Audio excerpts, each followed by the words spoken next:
असेल. दोघ जण मित्र बसलेले, तीव्र इच्छा ज्यांच्या उदयाला आलेल्या.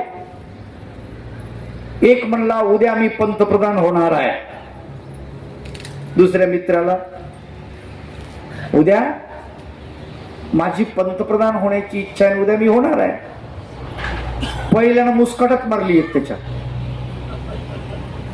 काही लाज शरम आहे का तुला? आपल्याला असं वाटन की तो हुशार आहे याच्यापेक्षा. तो दुसरा म्हणतो अरे मी राजीनामा देईन तेव्हा तू पंतप्रधान होशील ना. हाय का काही ताळमेळ? दोघे पागल. इच्छा अशी असते, याला इच्छा म्हणतात. परमेश्वराच्या इच्छेला प्रवृत्ती म्हणतात. आणि ती पूर्ण होत असते, ही पूर्ण होत नाही. ही पूर्ण होत नाही. आपल्याला इच्छा जी निर्माण होते त्याचा काही संबंध नसतो, सत्य घटनेशी काही संबंध नसतो.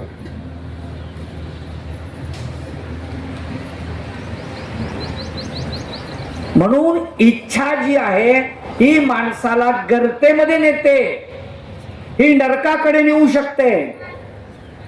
पण परमेश्वराची जी आहे तिला प्रवृत्ती म्हणतात, ती मात्र जीवाचं कल्याण करते.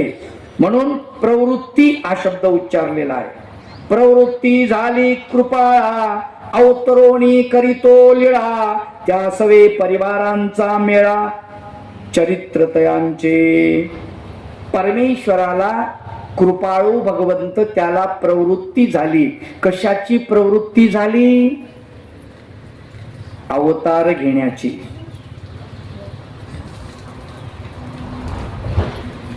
परमेश्वराच्या 3 प्रवृत्ती मुख्य आहेत. लक्षात घ्या, तुम्हाला सिद्धांत खूप याच्यामध्ये येत आहे. ब्रह्मविद्या शास्त्र शब्दावरती येत आहे. 3 प्रवृत्ती आहेत भगवंताच्या. एक अवतार धरण्याची प्रवृत्ती, दुसरी उद्धाराची प्रवृत्ती आणि तिसरी संहाराची प्रवृत्ती. 3 मुख्य प्रवृत्ती भगवंताच्या. त्याच्यामधली अवतार धरण्याची जी प्रवृत्ती आहे ती प्रथम भगवंताला होते. सगळ्यात अगोदर उद्धाराचीच प्रवृत्ती होते, पण उद्धार जीवात्म्याचा असा होत नाही, म्हणून अवतार धरावा लागतो. जीवाच्या उद्धाराकरता अवतार धरण्याची प्रवृत्ती निर्माण होते. सगळ्या जीवांना ज्ञान दिल्यानंतर मग भगवंत संहाराची भगवंताला प्रवृत्ती होते. असा प्रवृत्तीचा अर्थ. मानव ईश्वर सवे राहती, लीळा चरित्र झाले सांगाती, या 2 शब्दांची युती सांगितली पै. लीळा चरित्र कशाला म्हणतात? मानव आणि ईश्वर एकत्र राहतात. मग मानवाची चरित्र आणि ईश्वराच्या लीळा हे दोन्ही एकत्र राहतात. म्हणून या शब्दाला लीळा चरित्र असा एकत्रित शब्द बनलेला आहे. या शब्दाची काय झाली? संधी झाली.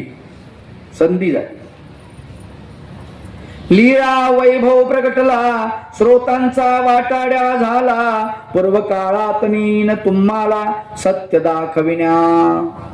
ग्रंथकार बाबू शास्त्री म्हणतात, लीळा वैभव प्रगटला. लीळा वैभव नावाचा ग्रंथ प्रगटला, लेखणीतून बाहेर निघाल. आणि हा ग्रंथ श्रोत्यांचा वाटाड्या झाला. श्रोत्यांना दाखवणारा, दर्शन देणारा, वाट दाखवणारा वाटाड्या झाला. वाट दाखवणाऱ्याला काय म्हणतात? वाटाड्या. कोणती वाट? मोक्षाची वाट. भगवंताची वाट जी आहे मोक्षाची, ती दाखवली या लीळा वैभव ग्रंथाने. पूर्व काळात नेईन तुम्हाला, म्हणजे आजच्या 800 वर्षापूर्वी तुम्हाला जो तो काळ होता त्या काळात मी तुम्हाला घेऊन जाईन असं ग्रंथकार म्हणतात. कशासाठी? सत्य दाखविण्यासाठी. त्या काळात सत्य किती विदारक होतं, किती भयानक होतं ते तुम्हाला दाखवण्यासाठी मी प्राचीन काळात घेऊन जातो म्हणाले. माझ्या अंतरीच्या विचारा दृष्टीपूत करी ईश्वरा, कथा बिदांच्या उपहारा विनवी अत्यादरे. माझ्या अंतरीच्या विचारा, माझ्या अंतकरणातल्या विचाराला दृष्टीपूत करी ईश्वरा. दृष्टीपूत करणे म्हणजे देवा भगवंता याच्याकडे बघ, माझ्या अंतकरणातल्या विचाराकडे तू पहा. झोळी जी आहे ती दाखवणे गुरुला, याला म्हणतात दृष्टीपूत करणे. काय म्हणतात? दृष्टीपूत करणे म्हणजे झोळी दाखवणे, हा त्याचा अर्थ आहे. झोळीमध्ये काय पदार्थ आले, झोळी दृष्टीपूत करणे हा त्याचा अर्थ. तर तसं मी माझ्या अंतरीतल्या ज्या विचार आहे हे तुला मी दाखवतो आहे, याला तू बघ भगवंता, दृष्टीपूत कर. आणि त्याच्यामध्ये काय आहे? कथा बीजाच्या उपहारा विनवी अत्यादरे. जी कथा मी सांगत आहे चक्रपाणी भगवंताची आता सुरुवात करतो आहे, तर त्या चक्रपाणी भगवंताच्या कथाबीज आहे त्याच्या उपहार दाखवण्यासाठी मी तुला विनंती करत आहे.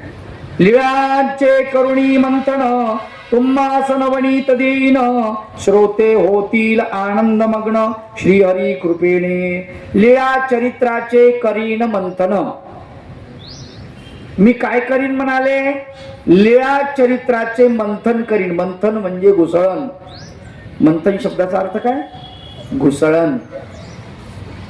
ज्याप्रमाणे एखादी माऊली इरजण लावते दुधाला, त्याचं दही बनतं आणि मग ते दही मडक्यामध्ये टाकते किंवा एखाद्या भांड्यात टाकते, त्याच्यामध्ये रवी टाकते, त्या रवीला दोरी बांधलेली असते आणि ती रवी अशी फिरवते, त्याला घुसळण म्हणतात, मंथन म्हणतात. असं लीळा चरित्र जे आहे, या लीळांचे मी मंथन करणार आहे आणि त्यातून निघालेलं जे नवनीत आहे, नवनीत म्हणजे लोणी. दुधाचं मंथन केल्यानंतर त्याच्यावर काय निघते? नवनीत निघते, लोणी निघतं. तसं मी लीळांचं मंथन करीन आणि त्याच्यामध्ये जे नवनीत निघणार, जे लोणी निघणार ते मी तुम्हाला देईल. त्यामुळे श्रोते जे आहेत आनंदमग्न होतील. कशामुळे? श्री हरी कृपेने, भगवंताच्या कृपेने श्रोते आनंदमय होतील. माझ्या नम्र भावाचे ताटी बोने ठेविले जगजेठी, आता तुझी या कृपा दृष्टी लावणी बैसलो. माझ्या नम्र भावाच्या ताटी, ताट विस्तारलेलं आहे. ताट, देवाला ताट वाट. उपहार दाखवताना कशात दाखवतो आपण? ताटामध्ये. पदार्थ ताटामध्ये ठेवतो ना. मग ते ताट जे आहे ते कशाचं आहे? माझा भाव जो आहे त्या भावाची थाळी बनवली, ताट बनवलं आणि ते ताट मी तुमच्या पुढे ठेवलेलं आहे. आणि त्याच्यामध्ये बोने ठेविले जगजेठी, जगाचा मालक. जेठी, जेठी म्हणजे काय? श्रेष्ठ. जेठ म्हणतात तर तुमच्यामध्ये जेठ कोणाला म्हणतात? जेठ. बोला ना पटपट. तुम्हाला शब्द समजून सांगण्यासाठी बोलतोय मी. तसं जेठ कोणाला म्हणतात? हा, मालकाचा मोठा भाऊ. राईट, बरोबर. त्याला जेठ म्हणतात. जेठ का म्हणतात? मोठा आहे. आता त्याला जग शब्द लागला. जेठ आणि जग दोन्ही शब्द एकत्रित झाले. काय झालं? जगजेठी. जगजेठी म्हणजे काय? जगाचा मालक, जगात सगळ्यात मोठा, म्हणून जगजेठी शब्द आलेला आहे. मग जगात सगळ्यात मोठा कोण आहे? भगवंत. म्हणून त्याला जगजेठी असं म्हणतात. बोने ठेविले जगजेठी. आता तुझी या कृपा दृष्टी, तुझ्या कृपेच्या दृष्टीने त्याच्याकडे बघ. मी दृष्टी लावून बैसलो, मी डोळे उघडे ठेवून त्याच्याकडे पाहत मी बसलो आहे. विखुरलेले लीळामणी त्याचे संकलन केले ज्यांनी, त्या माहिमभट्टा शिरोमणी नमन सद्भावे.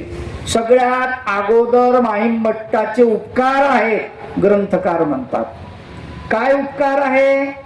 विखुरलेले लीळामणी, एक एक लीळा एक एक मण्यासारखी आहे.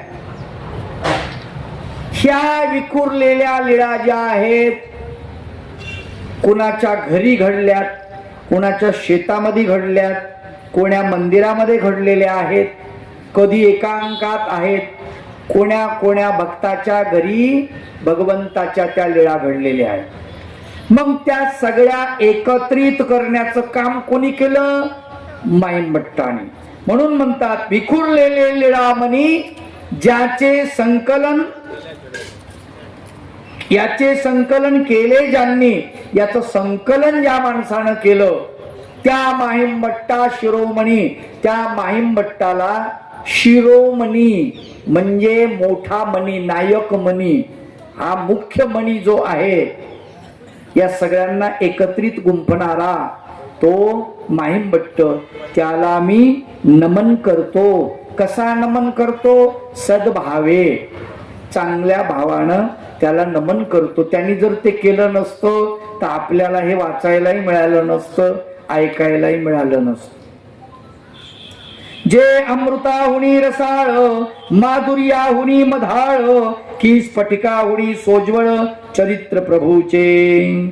जे अमृताहुनी रसाळ आहे, अमृतापेक्षा रसाळ आहे. अमृत तोकडे आहे, तोकडे. अमृत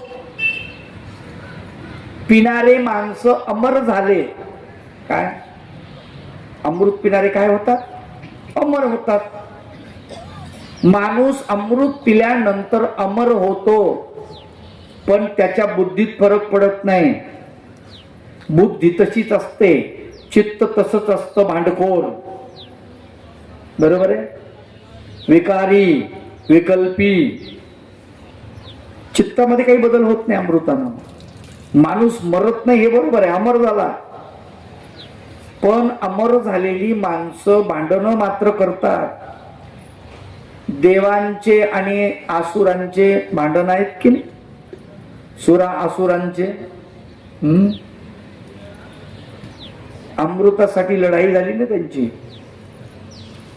मग देव लोकांनी अमृत पिलं, फायदा काय झाला?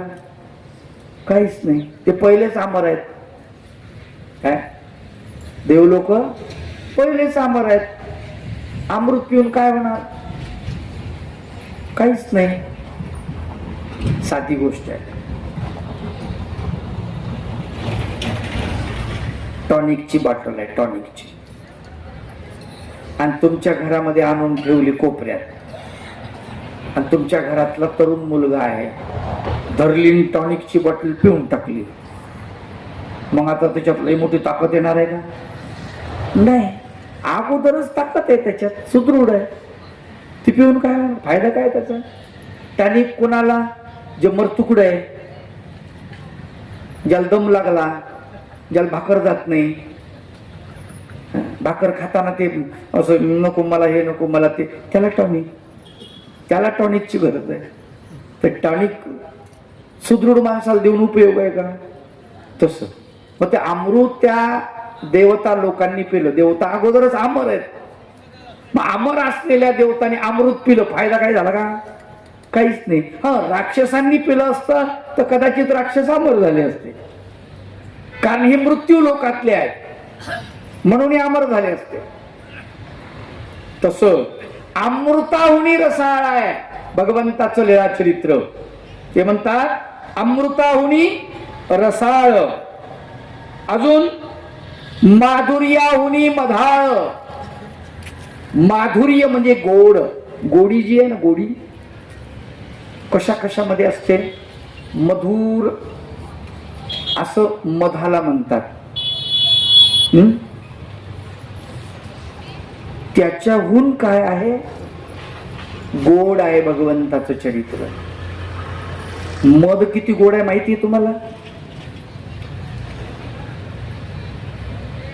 एक चमचा मध जर तुम्ही खाल्लं किंवा पिलं, किती, एक चमचा, तर एक चमचा मध, एखाद्या माणसाला शुगर बिमारी असेल तर त्याची शुगर एक चमचा मधाने 500 होते. 500 किती होते?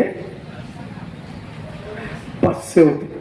एक तर त्याला उचलून दवाखान्यात न्यावं लागतं, नाही तर रोडला धरून त्याच्या मागे कुत्रं सोडावं लागतं. म्हणजे पळायला पाहिजे पुढे ते, मग ती जिरून जाईल कसं का होत. ते कुत्र त्याच्या मागे सोडणं हा उपाय अघोरी आहे की नाही? एक तर ते चक्कर येऊन पडन, नाही तर कुत्र त्याचा पाय तोडन, तर त्याला दवाखान्यातच नेणं परवडन, आहे की नाही? इतकं गोड असते मत.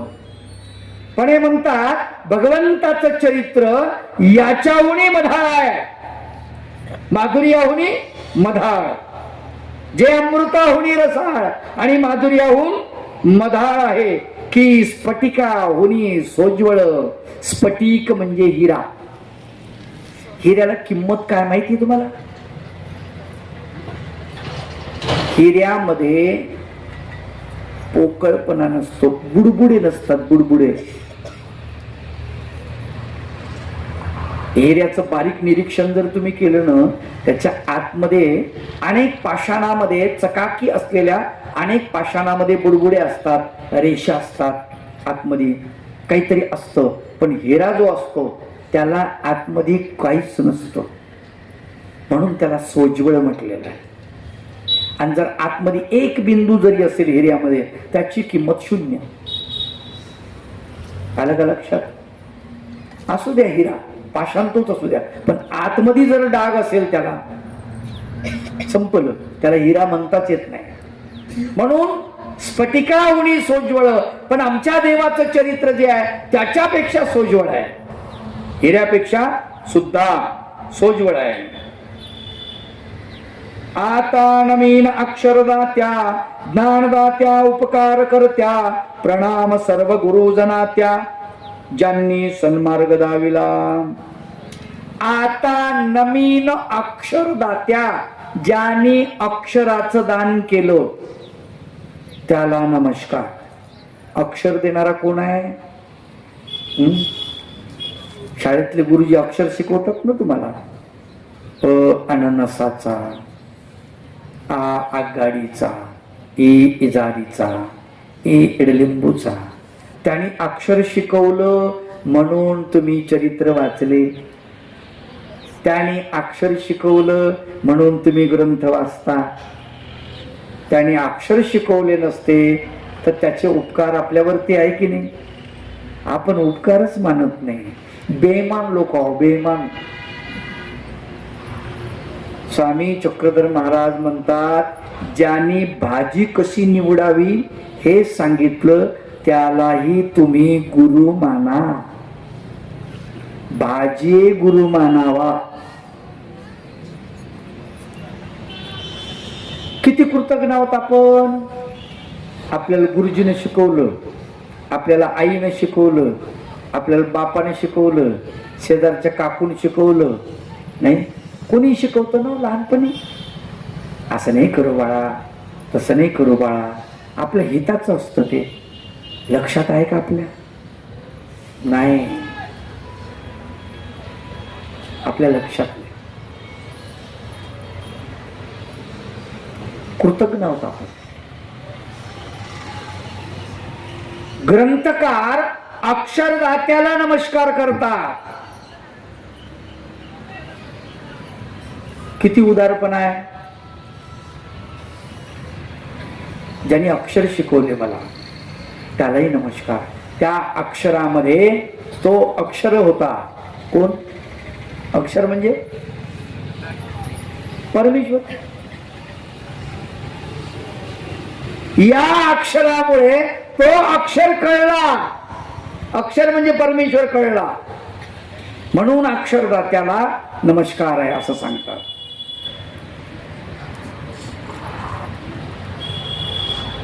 अक्षरदात्याला नमस्कार केला.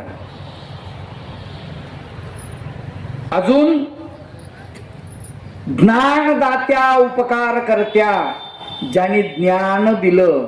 अक्षर तर जमा झाली, आता अक्षर जमा झाली, आता ज्ञानाची गरज आहे. मग ज्याने ज्ञान सांगितलं त्यालाही नमस्कार.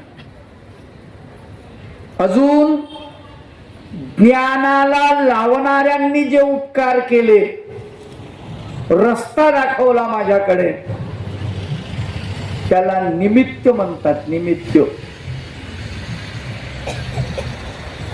महानुभाव पंथामध्ये निमित्ताचे उपकार मानायला सांगितलेले आहेत. निमित्त म्हणजे क्रियेला निमित्त. मार्गात पंगत करा राव, काय लय मोठी पीक आलं तुमच्याकडे, संत्री भरपूर झाले, भरपूर पैसा आला, एखादी पंगत करा, एखाद्या मार्गात जा. काय पैसा राहणार थोडासा आहे, साधू संताला जेऊ घाला. त्याची उपकार आहे आपल्यावरती, कारण त्यानं काय केलं, आपल्याला निमित्त आहे पंगत करायला लावायला.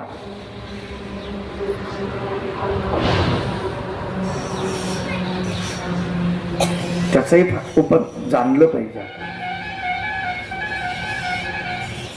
आता काय राहिलं तुमचं दादा, आता देवाला अनुसरा, सगळं संपलं तुमचं. आता काय राहिलं बरं, आता जा एखाद्या आश्रमात जा, देवदेव करा, तिथे मरा. आता मरायची वेळ जवळ आली आहे आता, असं सांगितलं. आणि त्यालाही खरं वाटलं, तो गेला. त्याचे उपकार आहे. कोणाचे?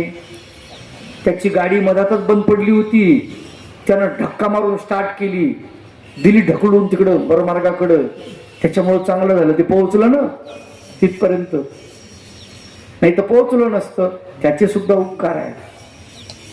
म्हणून उपकार करत्या, ज्यांनी ज्यांनी आपल्यावर उपकार केले म्हणाले, त्या उपकार कर्त्यावर सुद्धा, त्यांना सुद्धा माझे नमस्कार, त्यांनाही मी नमन करतो. प्रणाम सर्व गुरुजनात्या, ज्यांनी सन्मार्ग दाखविला, ज्यांनी ज्यांनी मला सन्मार्ग सत्मार्ग दाखवला, त्या सर्व गुरुजनांना मी नमस्कार करतो, नमन करतो. पृथक पृथक पुन्हा पुन्हा नमन. मानभाव पंथात पद्धत आहे नमन करण्याची. उठले, झोपीतून उठले की दंडवत,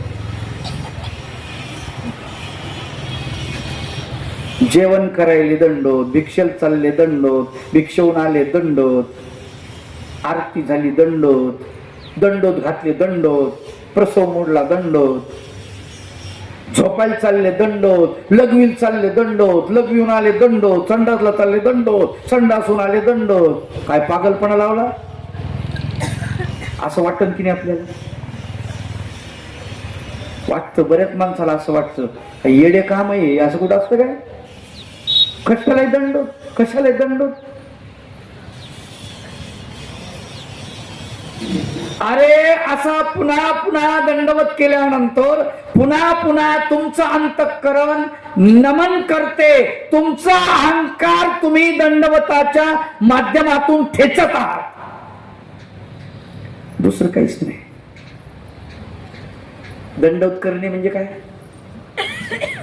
अहंकाराला ठेचणे, त्याच्या मुंडक्यावर पाय देणे म्हणजे दंडवत आहे, दुसरं काहीच नाही. आपला अहंकार सारखा उफाळी मारतो म्हणून दंडवत करणे.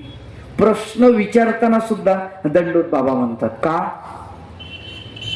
त्याचं कारण नम्रतेनं विचारावं जे विचारायचं ते.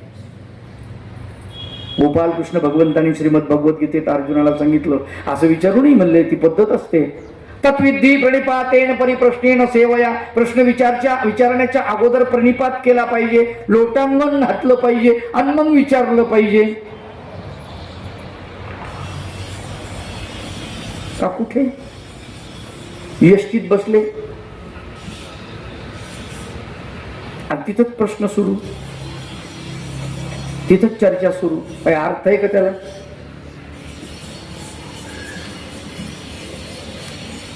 टाइमपास तुम्ही करू नका, दुसऱ्यालाही करू देऊ नका. पहिलं मी सांगायचो खूप, कोणी काही विचारलं तर सांगायचो, कुठेही सांगायचो. नंतर माझ्या लक्षात आलं लोक तर वापर करून गेले आपला. बरं रिकामी घेणं नाही, देणं नाही. एसटीत बसले, बस स्टँडवर बसले, कस काय महाराज तुम्ही कोणाचे? महानुभाव पंथाचे. हो महानुभाव पंथाचे आम्ही संन्यासी आहोत. चक्रधर स्वामींनी हा पंथ स्थापन केला आणि 800 वर्षापूर्वी 700 वर्षापूर्वी स्थापन केला चक्रधर स्वामींनी. ते मराठीमध्ये लोकांना ज्ञान. काही गरज आहे काय गोष्टीची? एवढी बडबड, एवढी बडबड. त्यांना काय विचारलं, तुम्ही महानुभाव पंथाचे आहेत का? हो. म्हटलं हो म्हणायचं. छान. तुमच्या देवाचं तत्वज्ञान काय? आश्रमात ये, फुकटात वाटायला काय?